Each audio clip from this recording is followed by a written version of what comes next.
വെറുതെ ഇരിക്കല്ലേ. ഇന്നാണെങ്കിൽ നല്ല അടിപൊളി കാലാവസ്ഥ, നമുക്ക് ദാ കാട്ടിലോട്ട് അങ്ങ് വിട്ടാലോ? അത് ശരി കേട്ടോ. അത് ഓർത്തപ്പോഴാ അമ്മിഞ്ഞൊക്കെ പണ്ട് പറഞ്ഞു കേട്ടിട്ടുണ്ട് അവിടെ നിധി കിട്ടൂന്ന്. നമുക്കൊന്ന് പോയി നോക്കിയാലോ? കണ്ണച്ചോട്ട് പറഞ്ഞത് ശരിയാ, അവിടെ നിധി കിട്ടുമെന്ന് അമ്മിഞ്ഞോറാണ് ഞാനും കേട്ടിട്ടുണ്ട്. എന്നാ പിന്നെ വാ, നമുക്ക് പോയേക്കാം. എന്നാ ഞാൻ പോയി ബാഗും വെള്ളമൊക്കെ എടുത്തോണ്ട് വരാം. വേഗം വാ.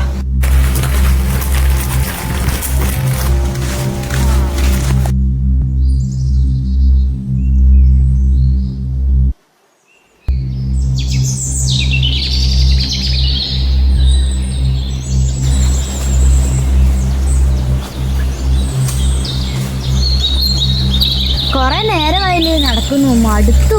ഇനി ഇതൊക്കെ പറയുന്നത് സത്യമാണോ? ആർക്കറിയാം, ഇവിടെ ഒരു മണ്ണാങ്കാട്ടും ഇല്ല, കുന്തം നടന്ന് മനുഷ്യന്റെ ഊപ്പാടളകി.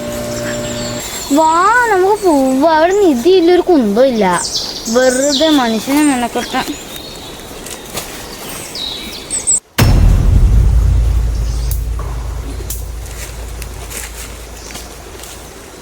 എന്താ നമ്മളോട് വെറുതെ ഇരിക്കും. ഞാൻ അവിടെ വരെ പോയിട്ട് വരാം.